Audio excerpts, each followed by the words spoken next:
The plane involved in this accident actually started way over there near that other plane that you can see in the distance there, and then it spun around in circles all the way over to this hangar where it crashed into this hangar door right here, and we know the pilot was hurt and had to go to the hospital.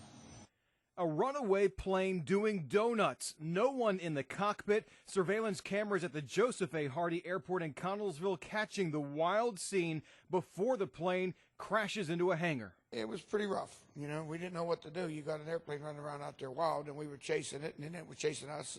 The 1946 Aranca Champ plane never left the ground, and here's how the folks at the airport say it happened. The pilot, 72-year-old John Warren, was getting ready to fly. They say he cranked the propeller by hand, which you have to do, but the throttle wasn't in idle. So when the props started spinning, the plane started moving. Gary Sobek watched it twirling out of control. The engine started, but at a much higher RPM than it should have, and it was enough power to override the brakes. Warren was hurt when he tried to grab onto the plane to wrangle it under control. As he was chasing the aircraft around, it's a tail dragger. The tail of the aircraft is low. It caught him behind the legs and flipped him. And he went down and hit his head on the asphalt.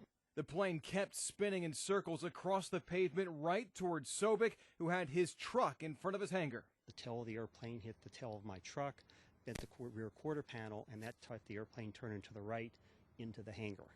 People at the airport brought Warren inside and helped him until an ambulance got there. I'm told he had head, leg, and lung injuries, but is conscious in the hospital and worried about his plane. He's lucky the prop didn't get him and hurt him worse than what it was. I'm told the plane itself will be checked out by the FAA, but right now it is not fit to fly. Reporting in Connellsville, Bob Hazen, Pittsburgh's Action News 4.